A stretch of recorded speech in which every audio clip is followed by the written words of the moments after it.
Grace and righteousness, కృపా బాహుల్యము నీతి దానమును పొందువారు జీవము గలవారై. Today I want you to receive God's righteousness. God is full of grace and full of truth. చాలా మంది full of grace దగ్గర ఆపేస్తున్నారు వాక్యం చెప్పటం. ఆయన కృపగలవాడు, కృపగలవాడు. ఎస్, ఆయన కృపగలవాడు, కానీ కృపగలవాడని మాత్రమే రాసలేదు, కృపా సత్య సంపూర్ణుడు అని రాసింది. హల్లెలూయా. కృపగలవాడు మాత్రమే, క్షమించి వదిలేసే దేవుడు మాత్రమే కాదు, క్షమించి తిరిగి మళ్ళీ ఆ పాపము చెయ్యకుము అని చెప్పే దేవుడు. కృప అంటే నేను క్షమించేశాను, సంపూర్ణత, సత్య సంపూర్ణత అంటే మళ్ళీ వెళ్ళి ఆ పాపం చెయ్యొద్దు, నా నీతిలో నడువు, నీతిమంతురాలుగా నేను చేసేసాను, నా శరీరము ద్వారా నేను కొనుక్కొని నీ పాపానికి నేను ఒక వెల కట్టేశాను, వెళ్ళు పాపం చేయకుండా జీవించు, go live full of life and full of truth, full of life and full of truth, స్వాతంత్రముగా. అందుకే ఆయన నీతిని పొందుకున్న వారు పాపం చేయడానికి ఇష్టపడరు. సెల్ఫ్ కంట్రోల్ అవసరం లేదు, దానికి చెయ్యొద్దు చెయ్యొద్దు చెయ్యొద్దు అని అనిపించదు. నిన్నెవడు చేస్తాడు రాబోయ్ అని వదిలేస్తారు. పాపం చూడగానే చిరాకు వచ్చేస్తుంది. When you accept the grace of, అందుకే righteousness is not achieved, it is received. నీతిని మనము చెయ్యలేము, అది పొందుకోవాలంతే.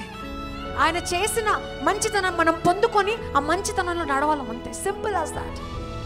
That's Christian life. Righteousness will produce uncountable blessing. Write this down. Righteousness will produce uncountable blessing. సిద్కేను మనతో ఉంటే లెక్కలేని ఆశీర్వాదాలు వస్తాయి. మత్తయి 6:33. మత్తయి సువార్త 6వ అధ్యాయము 33వ వచనము. కాబట్టి మీరు ఆయన రాజ్యమును నీతిని మొదట వెతుకుడి. ఏం వెతకాలంట? ఆయన రాజ్యమును నీతిని. చాలా మంది ఆయన రాజ్యం వెతుకుతున్నారు. ఆశీర్వాదం కావాలి, ప్రవచనము కావాలి, స్వస్థత కావాలి, దీవెనలు కావాలి, సంఘానికి వెళ్ళాలి. నేను సంఘంలో పాలిభాగస్తులుగా ఉన్నానా, సంఘంలో నాటబడ్డానా, సంఘంకి వెళ్తున్నానా, నేను సంఘంలో వాలంటీర్గా చేస్తున్నానా, సంఘము. బట్ బైబిల్ సేస్ సంఘముతో పాటు ఆయన రాజ్యముతో పాటు నీతిని కూడా వెతకాలంట. సో ఎంత ఆశతో అయితే మీరు సంఘానికి వెళ్ళాలని ఇష్టపడుతున్నారో అంత నీతిమంతులుగా బ్రతికే ఆసక్తి కూడా మీకు ఉండాలి. Long to live righteous life, long to speak a blessing, long to love the Lord. నీతిమంతులుగా నడవ. నిన్ను చూస్తే యేసే కనబడాలి. యేసేని చూసిన వాళ్ళకి నువ్వు కనపడాలి. ఆయన నీతిమంతుడై ఉన్నాడు కనుక ఆయన నీతిలో మనం నడిచినప్పుడు నువ్వు మాత్రం అందరిలాగా ఉండవు. నీకు అసలు నిన్ను మాత్రం మేము కదల్చలేము. ఎవరేమన్నా అలాగే ఉంటావు. ఏ మనిషివు నువ్వు? పర్లోకం నుంచి దిగిపడ్డావా? కోపం రాదా? నీకు బూతులు రావా? నటిస్తున్నావా? ఎన్ని రోజులు నటిస్తావు? చూసా, ఏదో ఒక రోజు పట్టుకుంటాను నేను. ఎప్పుడు దొరకవు.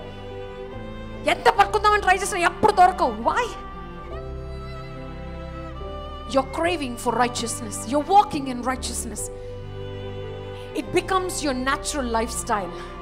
నీతిలో నడవటము నీ సెకండ్ నేచర్ లాగా మారిపోతుంది. ప్రయత్నించాల్సిన పని లేదు. You're automatically good.